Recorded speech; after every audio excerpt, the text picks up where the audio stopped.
Okay, so I'm probably not going to be my big bubbly self because I was sick last week and I'm really struggling with energy. I was just saying to Bok earlier, I was sat in the foyer before this. Do Australians use the term foyer? Foyer, okay, cool, we'll say foyer. I was sat in the foyer downstairs and I actually fell asleep and I woke myself up by snoring. So probably not going to be the usual energy levels this evening.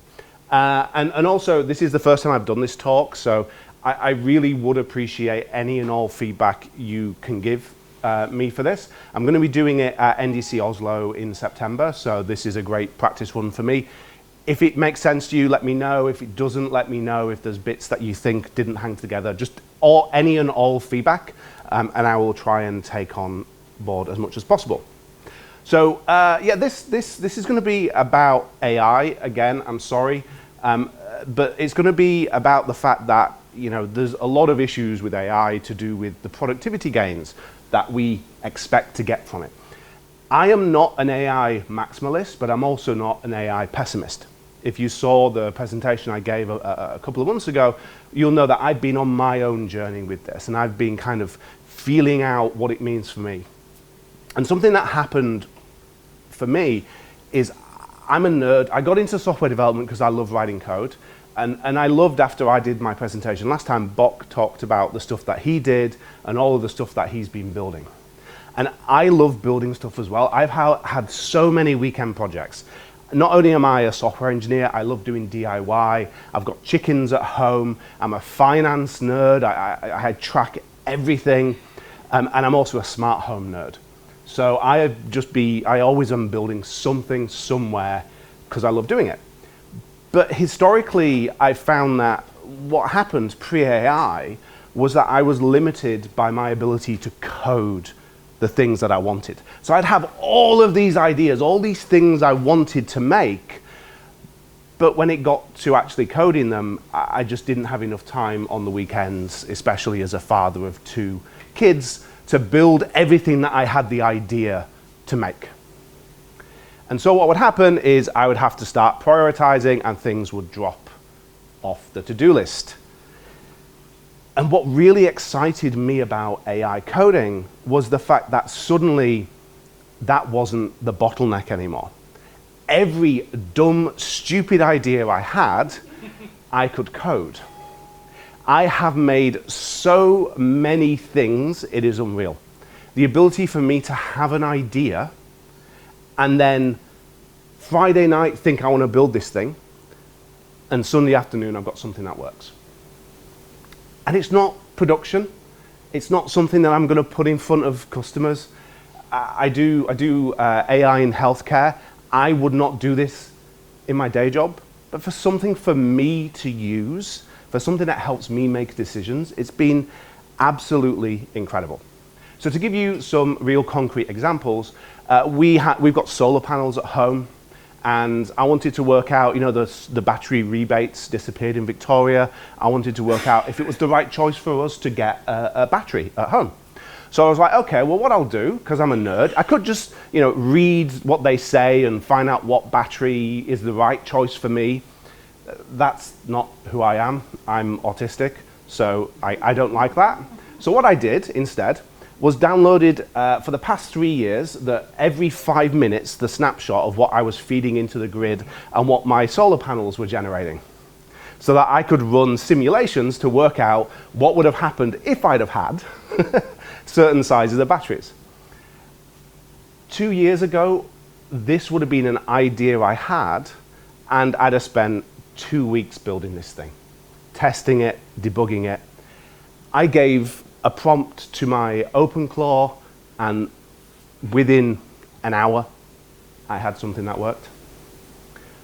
Would I ship that as a product to end customers? No. Would I use it? Yes. And it allowed me to make the decision. I have built so much stuff. I have gained so much personal productivity from AI coding at home. And I was talking to a friend of mine that I work with about this. And he's not technical, he's an incredibly smart human being. He comes from a physiotherapy background. And his first question was, so why can't we do this at work? Why does it feel like the productivity gains you get from doing this stuff on your weekend projects, why does that not translate into work? Why can we not have an idea and an hour later have a fully working, production-ready system? The answer to this is that the bottleneck at work is not coding. AI coding is amazing. Claude Code is great. Codex is almost as good. Copilot can sniff glue. But the bottleneck at work is not coding. I've used the term bottleneck a few times. Has anybody heard of the theory of constraints? Yeah, a few hands going up. So the theory of constraints was written by a gentleman called Eli Goldratt in the 1970s. He put a book together called The Goal. Has anybody read The Goal? Yeah. It's an amazing book. It is a book written in the 1970s that has no right to be as valuable and true to the world of software development as it actually is. It is a book about physical factories and how you optimize the production flow through physical factories. And it applies to work, to our work, to software development in a way that you would not believe once you read it. There was a book that was paying homage to it, that was taking those ideas and kind of translating them more specifically to software development, called the Phoenix Project. Has anybody read the Phoenix Project? Of course. My advice to you, if you like the way that I'm about to talk about this stuff, and it kind of tickles your brain and resonates with you, I want you to read The Goal. I really, really do. But it's a hard read. It is a really hard read. It's a book from the 1970s, so it is a hard read. If this stuff resonates with you, read the Phoenix Project first, then read The Goal, if you like the Phoenix Project. The Phoenix Project was written by Gene Kim and I can't remember, somebody else. It's a really, really good book. It basically takes a narrative approach to talking about these topics. So it's a story, but it's a story that teaches you how this stuff applies. And I love it and hate it at the same time because I see myself in pretty much every single character for all their negative traits. So, theory of constraints in one slide is that every system has exactly one constraint. Whatever that is, it has one bottleneck. And the throughput of the entire system is determined by the throughput of that one constraint. So, what do I mean by constraint? What do I mean by bottleneck? Well, I mean this. Literally, it's called a bottleneck because it looks like the neck of a bottle. Like, that's why it's called bottleneck. But, you know, pretty much this is what a bottleneck is. If you've got a system, if you've got a flow, in this diagram I'm demonstrating ideas, concepts, pieces of work as dots. I'm demonstrating parts of the process such as ideation, coding, and a working thing as these pipes. And I'm demonstrating how quickly that thing works on something by the width of that pipe.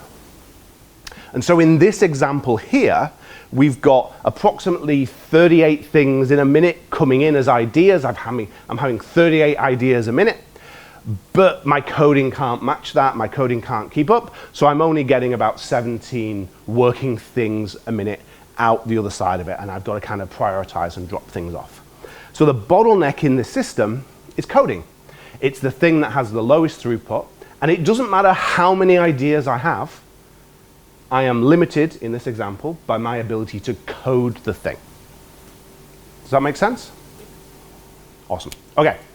So, the thing is that when you look at all the research, actually fingers on keyboard writing code is about 16% of writing of the time that we spend as engineers. 16%, 16. Terrible, isn't it? The good news is it went up. In 2024, it was 15%. So we're making progress. But all of that other 84% is everything else. And right now, AI coding doesn't help with the 84%. It only helps with the 16%. And so this is why when you introduce AI coding in an organization, you don't get the speed ups that you're expecting to see, and why it's not the same as when you're at home. So let's look at this. A typical organizational pipeline is much more complex than me sat in my office at home making something. You've got the creation of ideas, but then you've got to discover if they're actually good ideas to make in the first place. And then you've got to prioritize those ideas, and then you've got to make the code, then you've got to review the code, and then you've got to integrate it and QA it, and then you've got to deploy it, and then the users have to use it. So this is a much more complex system. And this is still a little bit of a toy example. Your organizational flow is probably still much more complex than that. So what do you think the bottleneck in this process is? The code. The code, yeah. It's pretty obviously the code. So if we were in an environment like this, where the bottleneck is the code, and really what we've got to do is we've got to prioritize what we're building because we can't get enough stuff through the bottleneck is the code. So what happened, if I magically introduce AI coding into this process and I 10x the throughput in the code bit, what's going to happen? It'll go somewhere else, correct. Any guesses where it'll go? Based on that, review or discovery? Review or discovery? Yeah? Anybody disagree with that? Should we find out? Let's run it. Ooh, where's my mouse? There we are. And let's speed it up a little bit. Discovery. So here we've got a system where it doesn't matter how quickly we can code, it doesn't matter how quickly we can prioritize, doesn't matter how quickly we can deploy it or CI it or QA it. It's completely irrelevant because we can't work out what the right thing to build next is. Does this feel like maybe your organization? Yeah, a few nods. This is a pretty common one. Another really common one is review. So you can produce all of this code, but you can't review it quickly enough to actually get the value to customers. And so again, it doesn't matter how fat the coding pipe is, you cannot get stuff through the pipe quickly enough. So by just applying AI to the coding, we basically took the thing that worked for our weekend toy projects and we applied it into the business environment. It works at home because at home coding was the constraint. I just have so many dumb shit ideas that wasn't the problem. Nobody was going to tell me no for my ideas other than my wife. So that wasn't the problem. The problem was I just couldn't type code fast enough to create these things. At work, that's not the problem. And again, if we fix discovery in this system, what's the bottleneck now? Review. So this is getting the idea that no matter what we do, there is always going to be a bottleneck. Now, what happens in this situation if I just double the resources in review? It unblocks the bottleneck. What happens if I double the resources in discovery? Absolutely nothing.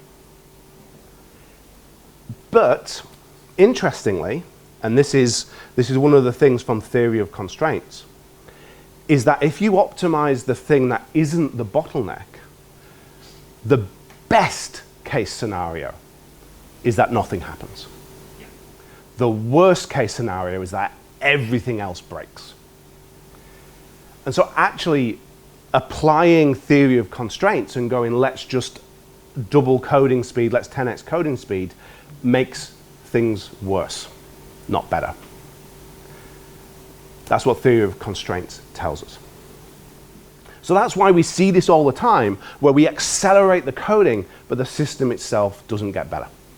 The system itself doesn't produce more things out of the other side.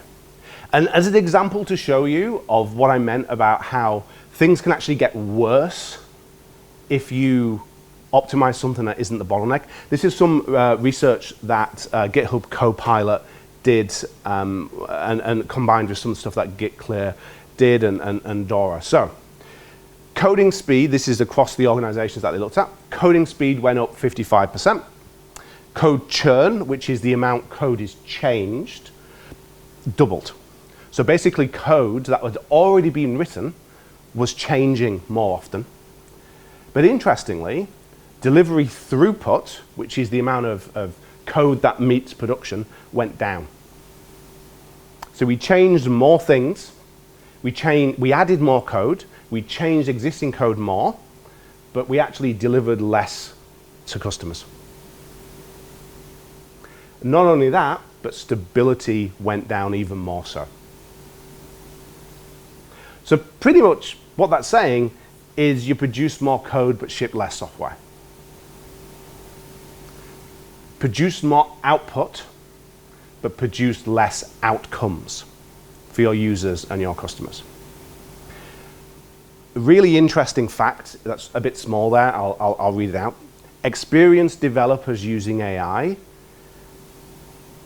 actually took 19% longer performing the same task, but if you asked them, they felt it had been 20% quicker. So subjectively they felt they were quicker, objectively they were slower. Now, I don't want all of this to make you think that I'm sat here telling you that AI code is a problem. I have not personally written a single line of code in the past 6 months. AI has written every single line of code that I have produced. So I am not an AI naysayer. I'm also not an AI maximalist. I'm not an AI hype person.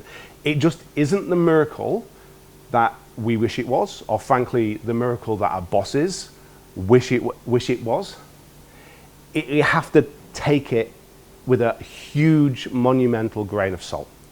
Because remember what I said, only 16% of our time is taken up by writing code.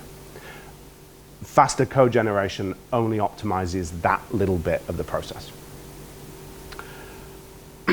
So, let's talk about where the constraints actually fit and sit in some examples of organizations. So, one that's pretty common that I mentioned already is you don't know what to build. You've got all of this engineering capacity sat there, you just don't know what you should build. This is really, really common, especially in large enterprises where they're often the decision making in large enterprises is risk driven, not value driven. So in a large enterprise, you have an idea and somebody goes, well, what will go wrong if we do that thing? Because the risk of something going wrong is much greater than the benefit of that thing going right. And so everything just kind of gets discounted because they don't want to take the risk of it going wrong. But this can also happen in larger companies. I've been a big advocate. Every single company I've worked in for the past decade, as an engineering manager or a director, I've pretty much said, stop hiring engineers and start hiring more product managers and UX people. Which is a really weird thing for the person that hires the engineers to say. And it's because of this problem. Knowing what to build is incredibly important. And if you don't spend the right time in doing that, you end up with a whole bunch of other problems further down the line. And if you don't do that, you end up arriving at something sooner. And I've toned this down because this is an Oslo talk that I'm going to be delivering there, and they don't swear as much as Australians. If you read the blog post this is based on, that word started with an F. So that's basically the problem you're going to get. You're going to arrive, if you just code quicker, you're just going to arrive at that moment of, oh no, sooner. The next typical place where we find the bottleneck in organizations is everything after the code. So things like review, CI, QA. Does anybody feel like this is their organization? Yeah, a few hands going up. Yeah, so you've built, you've written the code, but before it actually gets in users' hands, somebody's got to review the PR, or somebody's got to do the testing, or somebody's got to make sure it goes through the pipeline correctly and everything works. This is a bottleneck that AI actually can make a lot worse. Most often what you see with AI coding is that the number of PRs increases, kind of expected. The complexity and the size of the PRs tend to double. Some organizations, interestingly, this is different. So I was talking to Culture Amp. Their PR size went down, which was really unusual. Most companies, the PR size goes up, which makes it harder to review. And what actually ends up happening is you end up in this situation where, Monday the PR is opened, and the person who wrote it, remember, didn't actually write it, prompted the AI to write it. They remember everything, of course they do. But, on Tuesday, when it's sat in review, they started coding something else. And then Thursday, the comments arrive, and, they look at it, and they think, oh, yeah, I'll get to that tomorrow. And then it gets to Friday, and it's like, I don't remember what I wrote. I don't remember how to fix it. And so you end up with PRs getting rubber stamped, as opposed to people actually reviewing the PR. I see this a lot where I was working with a company, and what they started doing AI coding, and so their delivery stability went down. So they said, okay, let's get humans to review PRs as a priority. Delivery stability went up a bit. Then they went, okay, let's get AI to review the PRs. And so they basically did all the coding with GPT, and then had Anthropic's models do a review of the code. So they removed humans from the review loop. Delivery stability went up, not down. Because the humans got bored, distracted, didn't care, just rubber stamped the PRs. AI doesn't get bored. AI doesn't get distracted because Slack just popped up a notification, or is feeling a bit hungry because it's almost lunchtime, or had their lunch and is getting the afternoon slump. So interestingly, they found that actually having AI do the code review made things better, not worse. The other thing that often happens is you end up with a deploy trust spiral, where you basically deploy something, it breaks, so you go, okay, well, let's batch all the changes together. And then you do a bigger release, and then you deploy less, and then you're kind of back where we were in the 90s when we did waterfall. Does anybody want to go back to the 90s and do waterfall? Sometimes it feels like it would be easier. Sometimes it does feel like it would be easier. Yeah, there's an interesting side of this, which we can get to in the QA. If nobody asks it, ask me about change fatigue, because change fatigue is real, and interestingly, this is actually a potential solution to it. Another problem we see is actually people's calendars being the load-bearing wall of the organization. And what do I mean by that? Is sometimes getting something into production requires a human being to click a button. And that human being is so busy that you can't get their time to click the button. Sounds stupid, happens more often than you think. So, somebody pointing fingers around here right now. And so what happens if that person's in a meeting, or on holiday, or gets sick? It happens. So no amount of AI coding is going to increase the delivery of value to your customers if you've got to wait for somebody to click a button. And no amount of Copilot refactors the org chart, no matter what Microsoft tells you. So really what I'm talking about here is that the amount of code output is the wrong thing to be looking at. Measuring what we do as an organization by the number of lines of code we write, we've always known this is a stupid idea. So why are we saying that AI gives us productivity gains by increasing the amount of code we can write? The same people that will tell you it's a bad idea to measure an individual engineer's productivity based on the lines of code will use that back again to say they've had increased productivity by producing more code. What we should actually be doing, and we've known this all along, my genuine belief is that AI is not making anything better or worse that wasn't good or bad about your organization before. Anything that was good about your organization, AI makes better. Anything that was bad about your organization, AI makes worse. If you're measuring lines of code and PRs and story points, you're going to look better, but you're not actually going to be delivering value. The things we should be measuring are the things we know we should always be measuring, which is cycle time. How long do things spend at various stages? How long do they wait before they get picked up? How often are we deploying to customers? And crucially, how much value are customers getting from the code we write? And when are they getting that value? Because just because something's merged into main doesn't mean we helped somebody do their job better. So, whatever is good about your organization, AI makes better. Whatever is bad, AI makes worse. The same queues exist, the same handoffs exist. If you just apply AI coding, all that you end up with is more PRs. You don't end up with better value. So my advice to you, if any of this resonates with you, what I would suggest you do is try and take a look at the entire pipeline of code delivery in your organization. Follow one feature from when it was first thought about as an idea, as a concept, to when it was actually in users' hands. Follow that through the whole process. Write down what happened to that idea. How long did it spend with each person, with each team? How long did it wait before it got to the next point of the process? Wherever the longest wait time is in that process is where your bottleneck is. And unless it's coding, which it probably won't be, AI coding isn't going to make that any better.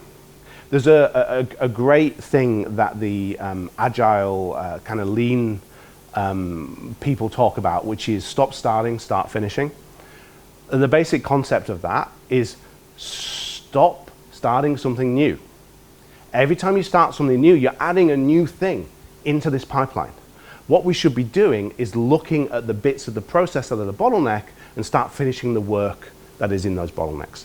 So if you remember nothing from this talk other than 4 words, those 4 words are stop starting, start finishing. If your bottleneck is code, AI is great, use it there. If it's not, find out where the bottleneck is and use AI there. If your bottleneck is in discovery, working out what to build, a great way to do that is using AI to take a lot of research together, synthesize it and create reports, looking at the logs of your system, how are people actually using your system, trying to find analysis over the support tickets. Just use AI for that research. Human in the loop makes the decision, AI helps make that quicker. If your bottleneck is in review, make your PR smaller, clearer and safer. If your constraint is in CI, find those flaky tests and fix them. Doesn't this all sound like stuff we should be doing anyway? Yeah? Yep. AI doesn't make your system better. It makes the good things about it better, and it makes the bad things about it worse. So fix the bottleneck, wherever that is.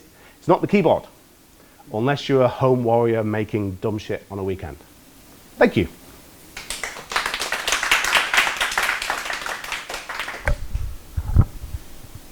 Questions? Change fatigue. Oh yeah, change fatigue, there you go. I'll answer that in a second.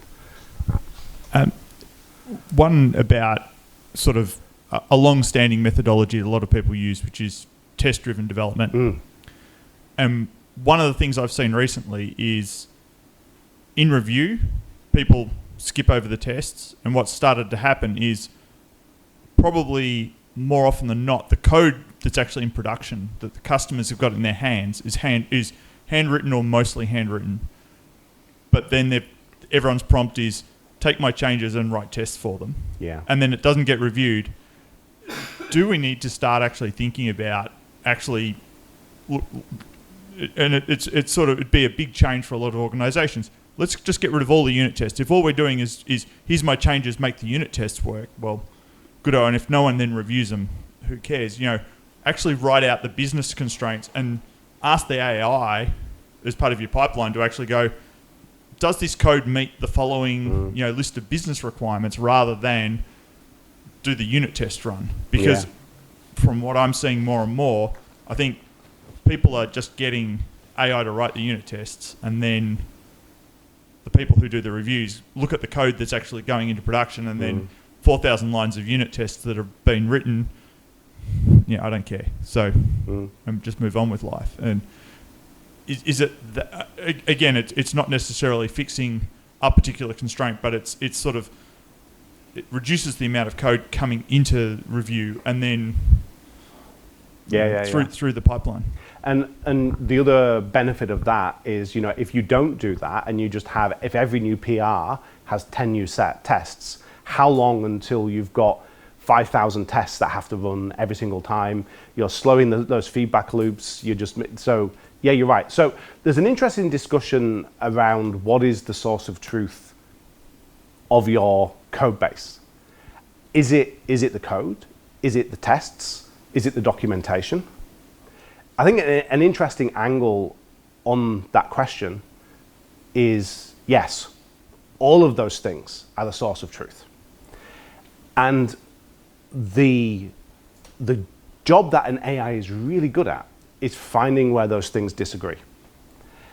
And a really good starting point for moving from where you're talking about to where you're going with effectively spec-driven development and the business case side of things is to ask an AI to go, this is the spec that we think the code does. Does this actually align with what the code does? And getting to that point first before you change it. It's a bit like, trying to write tests for the code. It's like trying to write specs for the code. Because what you might find is you write the spec and you realize the code does something different. And then which thing is right? Yeah. So one of the things I found is that if AI makes a mistake, it'll keep on making that mistake. Yeah. So you've got to have, like, if it goes wrong, you've got to have regression tests. So then when it makes exactly the same mistake next time, like the tests will put it back on track. Because yes. Until it fixes the test. It has this habit of fixing the test because it thinks it's right. Yeah. There's, are you aware of what mutation testing is? Yes. So mutation testing and property-based testing are really great ways of testing your code base. They're just really annoying and time-consuming to do. Guess what AI doesn't do? Doesn't get bored. So writing a whole bunch of mutation tests, a whole bunch of property-based tests is actually something you can get AI to do. So one way to work around that is to actually incorporate property-based testing and mutation-based testing. I won't go into what that is in too much detail. If you want to know, if you don't know what it is and you want to know more about it, just ask me afterwards. We can talk about it. It's fun.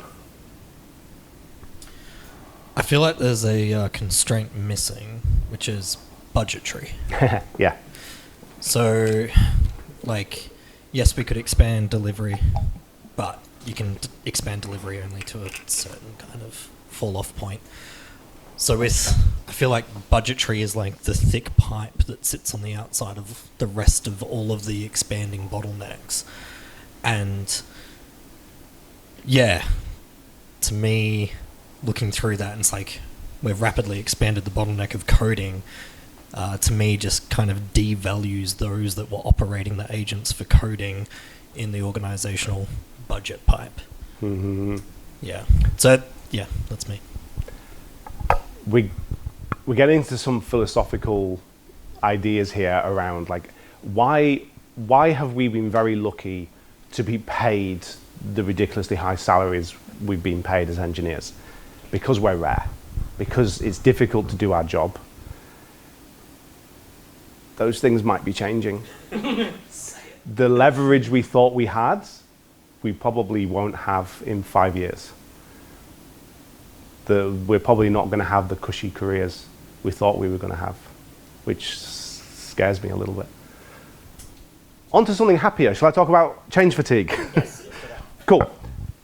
Sure, one question there, and then I will cover change fatigue.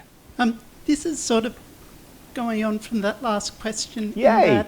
It was thought-provoking. So if we're trying to solve an earlier point in the pipeline and reduce that from being a bottleneck, would having people sort of be more involved in those earlier processes be beneficial?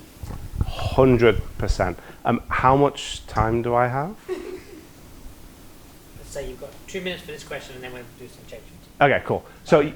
yes, 100%. So, my belief is that the roles of BA and QA are going to be effectively redundant, and that engineers and PMs are going to start merging like the substance into each other, and that engineers are going to have to start to learn to do this really shocking, terrible, scary thing called talk to customers.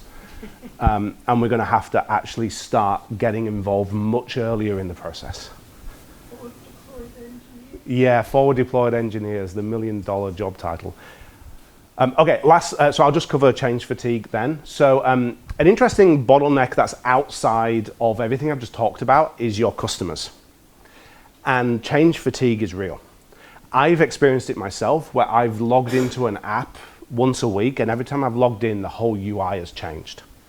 And I just looked at that and gone, I don't want to have to learn how to use your thing again. I just want to use your thing to do the thing I want to use it for. And change fatigue is this fatigue from things changing. So one of the interesting solutions to that is to actually batch visual changes, basically go back to waterfall from a UI point of view, and big batch releases where, you know, we basically deploy it into prod behind a feature flag, and then every month or two turn a whole bunch of feature flags on in one go, so that it's all in prod, it's all been tested, it's all worked, you know, close inner circle users. But to reduce people's change fatigue, we just, you know, it's a bit like going down the bank of physical switches and going do, and just turn a whole load of things on at once. So rather than getting this slow drip of features, you just get a whole load every couple of months. I thought that was just a really interesting idea to deal with the fact that we can change things so quickly. Cool. All right. Thank you very much. Thank you.